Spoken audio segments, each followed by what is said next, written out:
News alerts. రాష్ట్ర అభ్యున్నతి కోసమే తాను సీఎం రేవంత్ రెడ్డికి మద్దతు పలుకుతూ కాంగ్రెస్ లో చేరినట్లు బాన్సువాడ ఎమ్మెల్యే మాజీ స్పీకర్ పోచారం శ్రీనివాసరెడ్డి వెల్లడించారు. కాంగ్రెస్ లో మొదలైన తన రాజకీయ ప్రస్థానం అందులోనే ముగింపునకు వచ్చిందన్నారు. ఆయన సోమవారం రాత్రి రేవంత్ రెడ్డితో ఏఐసీసీ అధ్యక్షుడు మల్లికార్జున ఖర్గే, పార్టీ అగ్రనేత రాహుల్ గాంధీని కలిసిన అనంతరం ఏఐసీసీ కార్యాలయంలో విలేకరులతో మాట్లాడారు. మంచి ఫలితాలు వారి ఆధ్వర్యంలో నాయకత్వం వస్తాయని చెప్పి నమ్మకం ఉంది. కాబట్టి వారి నాయకత్వం బలపరుస్తున్న అందరం కూడా వారు సమర్థవంతమైనటువంటి ముఖ్యమంత్రిగా పేరు తీసుకుంటా ఉన్నారు, మంచి పని చేస్తూ ఉన్నారు. వారిని మేము మనస్ఫూర్తిగా మరొకసారి నేను వయసులో పెద్దవాడిని కాబట్టి అభినందిస్తున్నాను వారిని కూడా. కాబట్టి ఈ సందర్భంలో మరొకసారి కాంగ్రెస్ పార్టీ నేను కొత్త కాదు, నేను రాజకీయ జీవితమే కాంగ్రెస్ పార్టీతో స్టార్ట్ అయింది.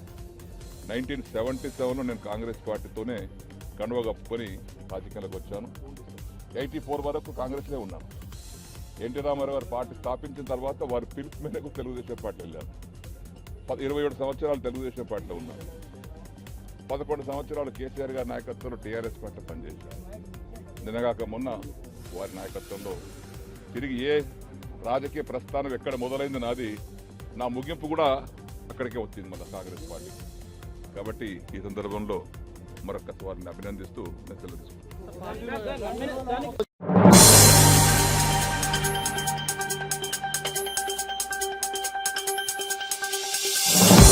ప్రభుత్వం సబ్సిడీపై ప్యాకెట్ల రూపంలో ఇస్తున్న రేషన్ సరుకులను 10% తక్కువ తూకాలలో పేదలకు పంపిణీ చేస్తున్నట్లు తూనికలు, కొలతల శాఖ అధికారుల తనిఖీల్లో వెల్లడైంది.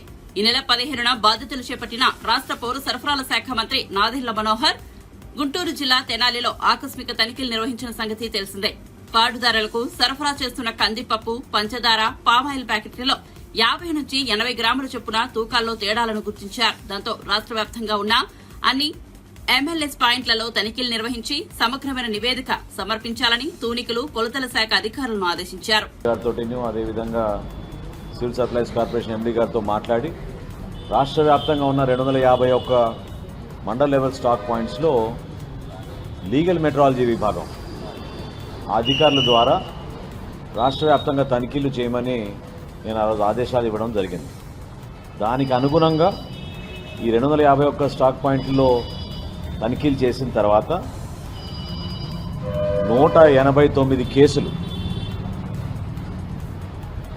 నమోదు చేశారు. వాటిలో చక్కెర పైన 110 కేసులు, 74 కేసులు కందిపప్పు పైన, 4 కేసులు పామాయిల్ పైన. ఈ తనిఖీల సమయంలో చాలా వరకు 10% తక్కువ ఉన్నాయి కొలతలు. దీంట్లో ఇది చాలా సీరియస్గా తీసుకోవాల్సిన అంశం. లీగల్ మెట్రాలజీ డిపార్ట్మెంట్ ప్రస్తుతం మేము చేసిన తనిఖీలు కందిపప్పు, చక్కెర, అదేవిధంగా పామాయిల్, కొన్ని సందర్భాల్లో ఆటా కూడా చేశాం. ఆశ్చర్యకరమైన విషయం ఏంటంటే ప్రజలు ఒక నమ్మకంతో ప్రభుత్వం ఏర్పాటు చేసిన ఈ పౌర సరఫరాల శాఖ ద్వారా పబ్లిక్ డిస్ట్రిబ్యూషన్ సిస్టమ్ పీడిఎస్ ద్వారా మనం రేషన్ షాపుల ద్వారా కానివ్వండి, ఈ మొబైల్ డెలివరీ యూనిట్ల ద్వారా కానివ్వండి, నాణ్యమైన సరుకు అన్ని ప్రాంతాలకి ప్రతి వినియోగదారుడికి ఎవరికైతే తెల్ల రేషన్ కార్డు ఉందో వాళ్ళందరికీ అందించే విధంగా ఒక అద్భుతమైన కార్యక్రమం చేయొచ్చు. అటువంటి కార్యక్రమాన్ని వీళ్ళు దుర్వినియోగం చేసి అవినీతికి పాల్పడే అంశాలు చాలా బాధాకరం. ఇది ఆరంభం మాత్రమే. ఇంకా చేయాల్సిన అతిపెద్ద కుంభకోణం బియ్యం విషయంలో. సో ఏ విధంగా ధాన్యం కొనుగోలప్పుడు రైతుకు అన్యాయం జరుగుతుందో, వినియోగదారుడికి చివరికి బియ్యం సరఫరా చేసేటప్పుడు కూడా అక్కడ కూడా పొరపాట్లు జరుగుతున్నాయి. చాలా స్పష్టమైన ఆధారాలు ఉన్నాయి. వాటిపైన దృష్టి సారిస్తాం. ముందుగా ఈ కమోడిటీస్ ఏవైతే సామాన్యులకు అందుబాటులో తీసుకురావడానికి మేము అందిస్తున్నామో వాటిపైన ముందు చెక్ చేద్దామని చేసాం. ఇక్కడనే చాలా స్పష్టంగా మాకు ఈ తేడాలు కనపడుతున్నాయి. రాబోయే రోజుల్లో విస్తృతంగా రాష్ట్ర వ్యాప్తంగా ఈ బియ్యం సరఫరా పైన, పీడిఎస్ విధానం పైన, ఈ ట్రాన్స్పోర్ట్ విధానం పైన కూడా డెఫినెట్గా అవసరమైతే విజిలెన్స్ ఎంక్వైరీ కూడా వేసే విధంగా సిద్ధమవుతున్నాం మేము డిపార్ట్మెంట్ తరఫున. లీగల్ మెట్రాలజీ విభాగం చాలా అద్భుతంగా పనిచేసి కష్టపడి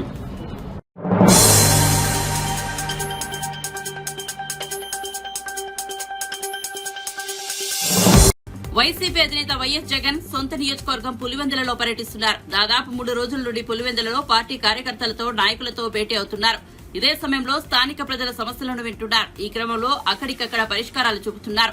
ఏపీలో మొన్న జరిగిన ఎన్నికల్లో ఓటమి తర్వాత రాష్ట్ర వ్యాప్తంగా వైసీపీ పార్టీ కార్యకర్తలపై దాడులు జరిగిన సంగతి తెలిసిందే. ఇదిలా ఉంటే పులివెందులలో పార్టీ కార్యకర్తలు నాయకులతో భేటీ అయిన సమయంలో వైఎస్ జగన్ కీలక సూచనలు చేసినట్లు వైసీపీ సోషల్ మీడియా విభాగం సంచలన పోస్ట్ పెట్టడం జరిగింది. పులివెందులలో వైఎస్ఆర్సీపీ అధినేత వైఎస్ జగన్ 3వ రోజు పర్యటన.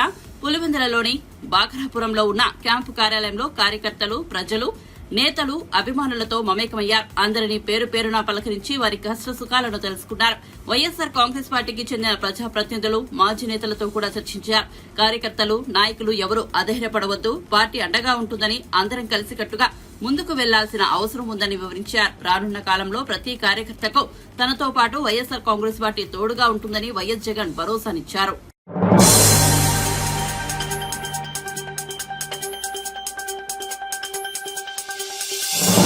తెలంగాణలో ఓట్ షేర్ పెంచుకున్నామని, సుస్థిర పాలన అందిస్తున్నామని మంత్రి కోమిటిరెడ్డి వెంకటరెడ్డి తెలిపారు. 2018 నుంచి రీజనల్ రింగ్ రోడ్ పై చర్చ జరుగుతుంది, కానీ ముందుకు కదలడం లేదని ఆయన తెలిపారు. తమ ప్రభుత్వం వచ్చాక regional ring road election code వల్ల ఆలస్యమైందని, హైదరాబాద్ విజయవాడ రహదారిని 6 లైన్ల రహదారిగా మార్చాలని అన్నారు. ఈ మార్గంలో రోజుకి 60,000 వాహనాలు తిరుగుతున్నాయని తెలిపారు. 17 ప్రమాద జోన్లను గుర్తించామని కోమిటిరెడ్డి వెంకటరెడ్డి తెలిపారు. త్వరగా హైదరాబాద్ విజయవాడ రహదారిని 6 లైన్ల రహదారి పనులు చేపట్టాలని కోరామని చెప్పారు. రీజనల్ రింగ్ రోడ్ కోసం ప్రత్యేక సమావేశం పెడతామని చెప్పారని, 16 రోడ్లు పెండింగ్ లో ఉన్నాయని, నూతన జాతీయ రహదారుల కోసం మరో సమావేశం ఏర్పాటు చేస్తామని వెల్లడించారని ఆయన తెలిపారు. దాని తర్వాత దాన్ని కూడా కంటిన్యూ చేసి మ్యాక్సిమం వర్క్స్ కొత్త నేషనల్ హైవే సిస్టానికి వారు మరొక మీటింగ్ పిలుస్తానని చెప్పడం జరిగింది. ఇంకొకటి హైదరాబాద్లో మీకు తెలుసు, ఉప్పల్కి వెళ్ళి గట్కేసర్ పోయే ఫ్లైఓవర్ 5-6 సంవత్సరాల క్రితం స్టార్ట్ అయ్యి ఇప్పటికీ 40% పనులు మాత్రమే పూర్తయింది. దాని మీద కూడా మంత్రి గారి దృష్టికి తీసుకొస్తే వారు అక్కడ ఉన్న అధికారులకు ఆదేశాలు ఇచ్చిండు.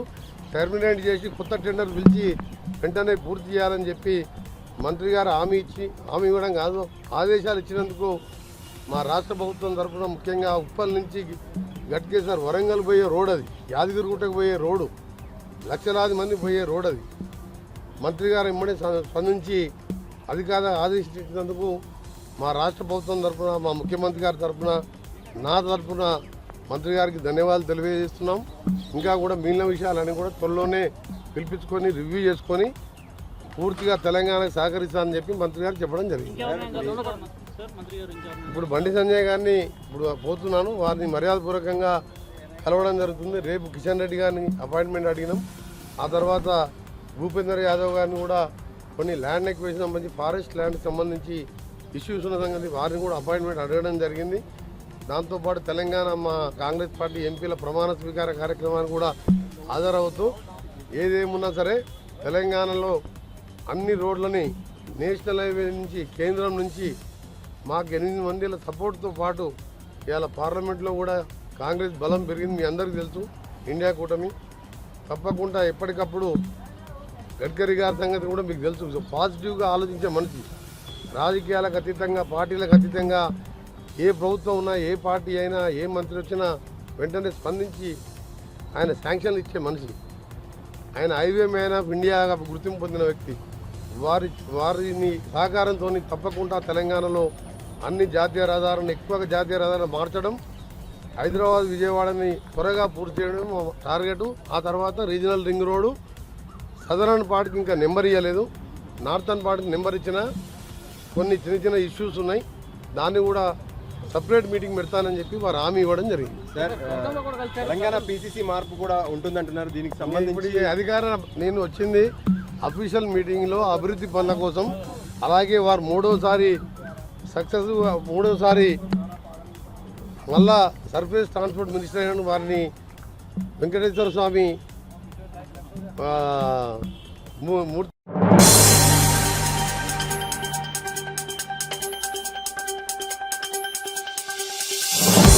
పార్టీ ఫిరాయింపులపై బీఆర్ఎస్ నేతలు మాట్లాడుతుంటే నవ్వు వస్తోందని కాంగ్రెస్ సీనియర్ నేత, ప్రభుత్వ సలహాదారు షబ్బీర్ అలీ అన్నారు. సోమవారం ఆయన గాంధీభవన్లో మీడియాతో మాట్లాడుతూ బట్టి విక్రమార్కకు ప్రతిపక్ష నేత హోదా లేకుండా చేసింది కేసీఆర్ కాదా అని ప్రశ్నించారు. శాసన మండలిలో కూడా తన ప్రతిపక్ష నేత హోదా తొలగించలేదా అని నిలదీస్తారు. తమ పార్టీ ఎమ్మెల్యే ఎమ్మెల్సీలను బీఆర్ఎస్ లో చేర్చుకోలేదా అని దుయ్యబట్టారు. బీఆర్ఎస్ పార్టీకి పార్లమెంట్ ఎన్నికల్లో 8 సీట్లలో డిపాజిట్ పోయిందని, ఇప్పుడు అనర్హత వేటు గురించి మాట్లాడుతున్నారని షబ్బీర్ అలీ ఎద్దేవా చేశారు. రాష్ట్ర ప్రభుత్వం డెఫినెట్ గా ఈ కోల్ మైన్స్ కు కాపాడాలా. ఇది నిజాం సర్కార్ తీసుకొచ్చినది. ఇది మన ఇండిపెండెంట్ కంటే ముందు నిజాం సర్కార్ ఆ పీరియడ్లో సింగరేణి మన దగ్గర ఉన్నది, వేరే ఏ రాష్ట్రంలో లేదు. ఎందుకంటే ఇది నిజాం సర్కార్, అప్పుడు నిజాం ప్రభుత్వం మొదలుపెట్టింది సింగరేణి కాలేజ్. ఆయన హయాంలో ఎట్లా బిల్డింగ్స్ కట్టినారు, ఎలాంటి గెస్ట్ హౌస్లు ఉన్నాయి, వాళ్ళ వర్కర్స్కు ఫెసిలిటీ. కానీ 10 సంవత్సరాల్లో వాళ్ళకు ఇల్లు కట్టియలేదు, వాళ్ళ వెల్ఫేర్ చూడలేదు.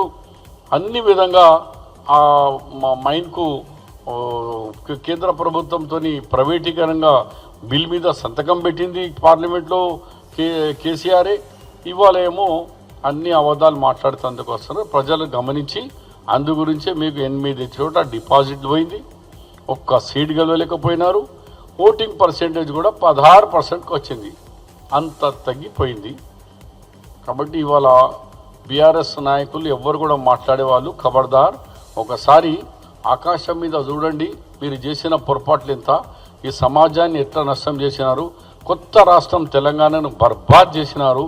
అంతా మార్కెట్లో సేల్ ఫర్ సేల్ అన్నట్టు ఎమ్మెల్యే ధర ఇంత, ఎంపీ ధర ఇంత, చైర్మన్ ధర అంటే అట్లా పెట్టి అంగడి బజార్లో కొనుక్కొచ్చినట్టుగా కొనుక్కుపోయినప్పుడు ఈ వ్యవస్థని చెడగొట్టింది కేసీఆర్.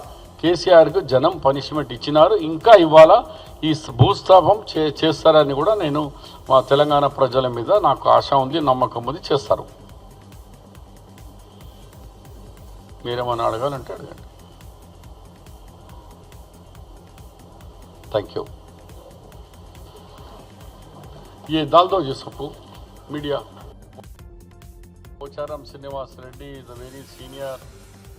గతంలో టీడీపీ తర్వాత బీఆర్ఎస్ నాయకుడైన కాంగ్రెస్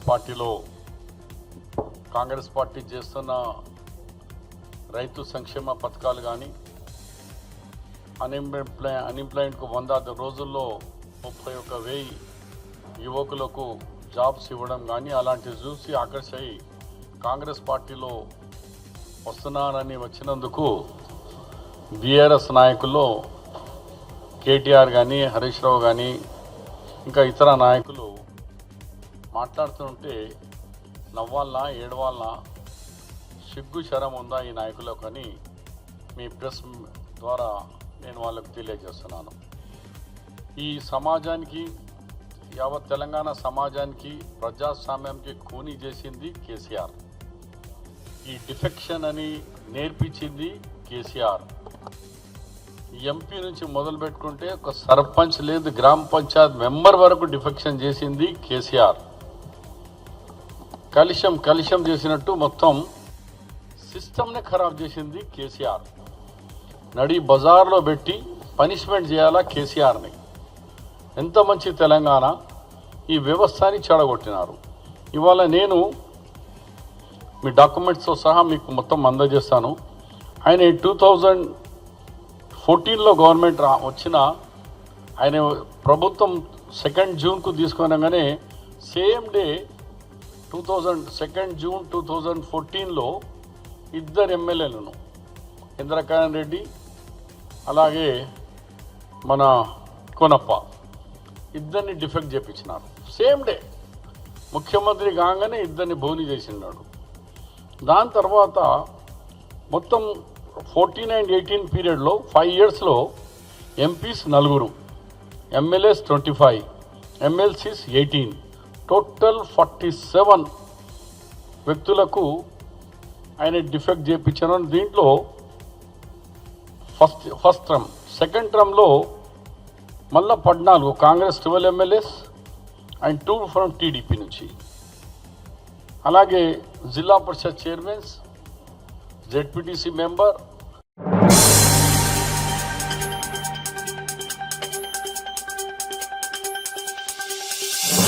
నీట్ వ్యవహారంపై సిట్టింగ్ జడ్జితో విచారణ జరిపించాలని తెలంగాణ ముఖ్యమంత్రి రేవంత్ రెడ్డి డిమాండ్ చేశారు. ఢిల్లీలో ఆయన వరుసగా కేంద్ర మంత్రులతో భేటీ అయ్యారు.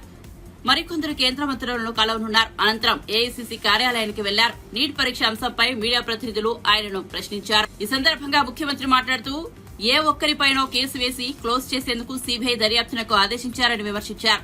కానీ జ్యుడిషియల్ విచారణ అవసరమన్నారు. ప్రధాని మోదీ విద్యార్థులకు భరోసా ఇవ్వడం లేదన్నారు. తెలంగాణకు సైనిక్ స్కూల్ కావాలని ఇదే విషయమై తాను కేంద్ర మంత్రి రాజ్నాథ్ సింగ్ ను అడిగానన్నారు. ఆయన సానుకూలంగా స్పందించినట్లు చెప్పారు. देश में सैनिक स्कूल है केंद्र सरकार के, मगर तेलंगाना में कोई एक भी सैनिक स्कूल नहीं है। 10 साल केसीआर पूछा है नहीं, मोदी जी दिया ही नहीं। इसीलिए इस बार हम लोग राजनाथ सिंह जी से मिलकर तेलंगाना के लिए, तेलंगाना स्टूडेंट्स के लिए, विद्यार्थियों के लिए सैनिक स्कूल देने के लिए हम लोग रिप्रेजेंट किए। राजनाथ सिंह जी ने कोशिश करने के लिए वादा किया, तो इसीलिए तुरंत सैनिक स्कूल भी तेलंगाना को देने के लिए हम लोग उन राजनाथ सिंह से रिक्वेस्ट किए। और कटर जी से जो हैदराबाद डेवलपमेंट के लिए, मूसी रिवर फ्रंट के लिए एंड मेट्रो रेल के लिए and prime minister Awas Yojana में गरीब लोगों को घरों के लिए हम लोग रिप्रेजेंट किए। हमारा जितने भी पेंडिंग इश्यूज है 2 मंत्रियों से, दोनों से मिलकर तेलंगाना सरकार को, तेलंगाना जनता को जो मिलने का है वो पूरा रिप्रेजेंटेशन दे चुके हैं। आगे बजट में तेलंगाना के लिए जो फंड्स लगाना है तेलंगाना डेवलपमेंट के लिए, मैं ये याद दिलवाया। नरेंद्र मोदी जी ने बार बार 5 ट्रिलियन इकोनॉमी के बारे में बात कर रहा है। जब हिंदुस्तान के बजट, हिंदुस्तान के इकोनॉमी 5 ट्रिलियन पहुंचना है तो हिंदुस्तान में 5 मेट्रोपॉलिटन सिटीज़ हैं, दिल्ली, मुंबई, बेंगलोर, कलकत्ता, हैदराबाद। तो 5 जो मेट्रोपॉलिटन सिटी है उसमें से हैदराबाद एक है। इसीलिए मूसिर रिवर रिजुनेट करने के लिए फंड्स, और मेट्रो हैदराबाद में 1.5 करोड़ जनता है, तो मेट्रो रेल के बहुत ज़रूरत है। इसीलिए केंद्र सरकार से हम लोग ये पूरे डेवलपमेंट के लिए हम रिप्रेजेंटेशन किया। हमारे 8 एमपीओं को साथ लेकर गए, 2 राज्यसभा एमपीओं को हम साथ में लेकर गए। आगे हम लोग केंद्र सरकार से जो तेलंगाना को मिलना है उसके बारे में दरखास्त की, आगे कार्रवाई करने के लिए केंद्र सरकार ने कहा।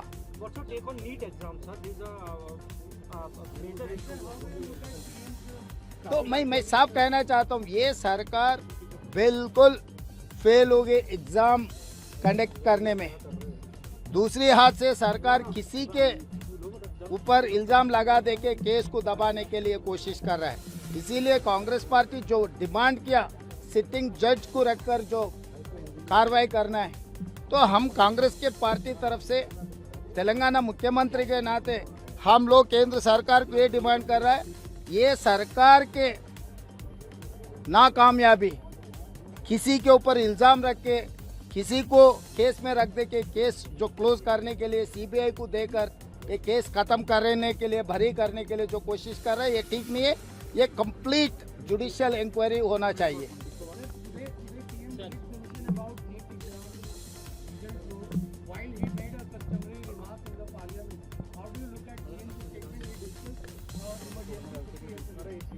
तो प्राइम मिनिस्टर जी क्या कहा मैं सुना ही नहीं। मैं एक बात साफ कहना चाहता हूँ, जब से केंद्र सरकार ने फंस जाते हैं तब प्राइम मिनिस्टर साहब ने खामोश हो जाता है, तो इससे कोई फ़ायदा नहीं है। इस बार करोड़ों लोग, करोड़ों युवता सड़क पे आ रहे हैं। तेलंगाना में हमारे यूथ कांग्रेस NSUI के हज़ारों लोग, विद्यार्थी लोग सड़क पे धरना कर रहे हैं। तो केंद्र सरकार जो कार्रवाई करना है, जो भरोसा देना है करोड़ युवता को, जो स्टूडेंट्स को जो भरोसा देना है नरेंद्र मोदी जी, वो भरोसा नहीं दे रहा है। जो मोदी जी गारंटी कहा, मैं मोदी जी से ये सवाल पूछना चाहता हूँ, आपका गारंटी कहाँ गए? नीट एग्ज़ाम कंडक्ट करने में आपका गारंटी नहीं है, तो आपका गारंटी, इसका वारंटी ख़त्म हो चुके हैं। मैं चुनाव से पहले भी यही कहा था, मोदी जी वारंटी ख़त्म हो गए, मोदी जी कुछ भी करने दो, उसका कुछ अक्सर नहीं लगने वाले। अभी भी कम से कम मोदी जी जुडिशियल इंक्वायरी डालो, सिटिंग जज को बिठा के इसके ऊपर कार्रवाई करना, और इसको जो इसमें ये करोड़ों विद्यार्थियों भविष्य जो खेला है उन लोगों को सबको उनको पनिशमेंट मिलना चाहिए। Yes, CBI inquiry is not enough.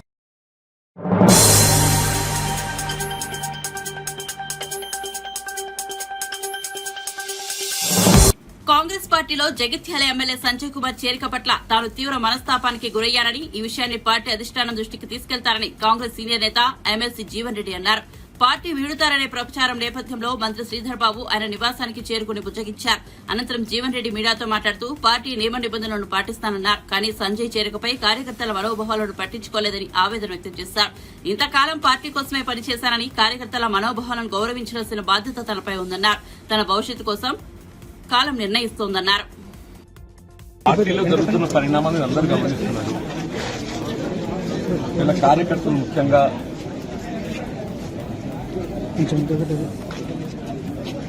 అంటే వాళ్ళు ఏ విధంగా మనస్తాపానికి గురైన వాళ్ళు ఏ విధంగా బాధ వ్యక్తం చేస్తున్నారు. కార్యకర్తలు ఏదైతుందో ఈ రెండు ఎన్నికల్లో కూడా ఆచితీర్పత పొందలేని పరిస్థితులు, కొంత వాళ్ళంతా బాధతో ఉన్నటువంటి పరిస్థితులు. ఇవాళ మరి ఇక్కడ ఇంతకాలం ఏదైతుందో ఎవరితోనైతే పోరాటం చేసినామో మరి ఆ శాసనసభ్యులు ఏదైతుందో ఏకపక్షంగా పార్టీలో చేర్చుకోవడం పట్ల కార్యకర్తలందరూ కూడా వారి యొక్క బాధ, వాస్తవంగా పార్టీ బలోపేతం అనేది ప్రధానమని చెప్పండి. అటువంటి పార్టీ బలోపేతం కొరకు అధ్యక్షులు కృషి చేసి 4 దశాబ్దాల ఈ ప్రాంతం పార్టీ పటిష్టానికి పనిచేస్తుంది, ప్రజలకు అందుబాటులో ఉండి సమస్యల పరిష్కారానికి తోడ్పడుతున్న పరిస్థితుల్లో ఇవాళ సరే శాసనసభ్యుల సంఖ్యాబలం అనే భావనే కావచ్చు, ఆలోచన ఏదైనా కానీ ఏదైతుందో ఏకపక్షంగా నిర్ణయం తీసుకోవడంతో కార్యకర్తలు తట్టుకోలేకపోతున్నారు. వారి యొక్క మరి ఆలోచన సూచనలు దానికి అనుగుణంగా భవిష్యత్తు కార్యక్రమాన్ని నిర్ణయం తీసుకొని దొరుకుతుంది. మరి భవిష్యత్తు కాలం నిర్ణయిస్తుంది. భవిష్యత్తు నిర్ణయం ఏదైతుందో కాలం నిర్ణయిస్తుంది, దానికి అనుగుణంగా ముందుకు పడుతుంది. ఇప్పుడు శ్రీధర్ తోటి మీరు మాట్లాడారు కదా, మీరు అంటే ఆయన సమ్మతించారా? విద్వత్ సంతృప్తి అనేది కాదు, జరిగిన పరిణామాలపై ఏదైతుందో చర్చించడం జరిగింది. జరిగిన పరిణామాలపై చర్చించడం జరిగింది. కానీ శాసనసభ్యులు అనేది సంఖ్యాపరంగా మరి ప్రభుత్వానికి అండగా ఉండాలనే భావనతోని మరి ఇతర పార్టీలకు చెందినటువంటి యొక్క శాసనసభ్యులు పార్టీలు చేసుకోవాలని చెప్పని తలంచవచ్చు. కానీ ఆ చేరిక అనేది ఆ ప్రాంత కార్యకర్తల యొక్క మనోభావాలను కూడా గౌరవించాల్సినటువంటి బాధ్యత పార్టీపై ఉంటుందని చెప్పని నేను భావిస్తాను. చెప్పండి, దశాబ్ద కాలం తెలంగాణ రాష్ట్రం ఏర్పడినప్పటి నుండి కూడా మరి ఈ ప్రాంతంలో కాంగ్రెస్ పార్టీ బలోపేతం కొరకు కృషి చేసినటువంటి కార్యకర్తల మనోభావాలకు భిన్నంగా కేవలం శాసనసభలో సంఖ్యాబలం అనే యొక్క భావంతో చేసుకోవడంతో వీళ్ళ కార్యకర్తలు, అభిమానులు మరి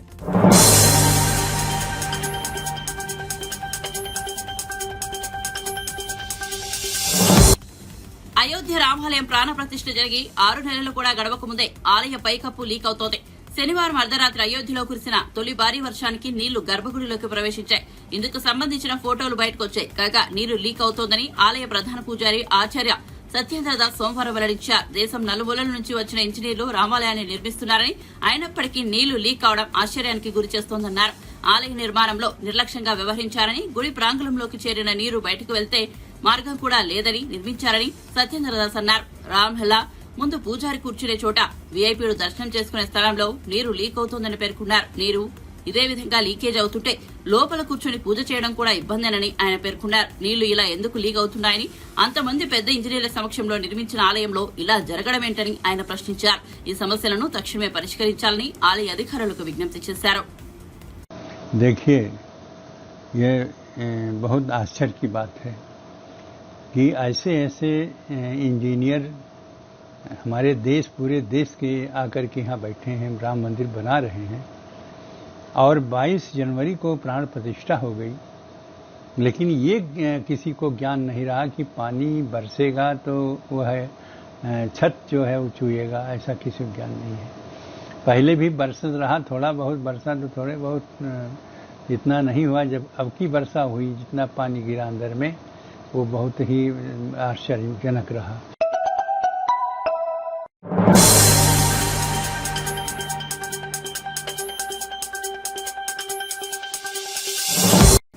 T20 వరల్డ్ కప్ 2024లో టీమిండియా జైత్రయాత్ర కొనసాగుతోంది. వరుసగా 6వ విజయాన్ని అందుకుంది. సోమవారం జరిగిన ఉత్కంఠభరిత మ్యాచ్లో ఆస్ట్రేలియాను ఓడించి సగర్వంగా సెమీస్ లో అడుగుపెట్టింది. కెప్టెన్ రోహిత్ శర్మ 41 బంతుల్లో 92 పరుగులు బాదడం, బౌలర్లందరూ సమిష్టిగా రాణించడంతో ఈ మ్యాచ్ లో భారత్ ఘన విజయం సాధించింది. తొలుత బ్యాటింగ్ చేసి భారత్ నిర్దేశించిన 206 పరుగుల లక్ష్యాన్ని ఆసీస్ ఛేదించలేకపోయింది. నిర్ణీత 20 ఓవర్లలో 7 వికెట్లు కోల్పోయి 151 పరుగులు మాత్రమే చేయగలిగింది. దీంతో భారత్ 24 పరుగుల తేడాతో జైకేతనం ఎగరవేసింది. భారీ లక్ష్య సాధనలో ఆసీస్ ఓపెనర్ రావిడ్ హెడ్ అద్భుతంగా ఆడాడు. కేవలం 43 బంతుల్లోనే 76 పరుగులు బాదాడు. ఇక కెప్టెన్ మిచెల్ మార్ వేగంగా ఆడి 37 పరుగులు రాబట్టాడు. వీరిద్దరూ క్రీజ్ లో ఉన్నంతసేపు మ్యాచ్ ఆసీస్ వైపే ఉన్నట్టుగా అనిపించింది. అయితే భారత స్పిన్నర్ కుల్దీప్ యాదవ్ కీలక సమయంలో 2 ముఖ్యమైన వికెట్లు తీసి మ్యాచ్ స్వరూపాన్ని మార్చివేశాడు. ఆ తర్వాత హర్షదీప్ సింగ్ 3 వికెట్లు, బుమ్రా 1 వికెట్ పడగొట్టడంతో ఆస్ట్రేలియా కష్టాల్లో పడింది. నిర్ణీత 20 ఓవర్లలో 181 పరుగులకు మాత్రమే పరిమితమైంది. మిగతా ఆసీస్ బ్యాటర్లలో David Warner 6, Glenn Maxwell 20, Marcus Stoinis 2, Tim David 15, Matthew Wade 1, Pat Cummins 114, Mitchell స్మార్ట్స్ 4 చొప్పున పరుగులు చేశారు. ఇక భారత బౌలర్లలో హర్షదీప్ సింగ్ 3, కుల్దీప్ యాదవ్ 2, జస్ప్రీత్ బుమ్రా, అక్షర్ పటేల్ చెరో వికెట్ చొప్పున తీశారు.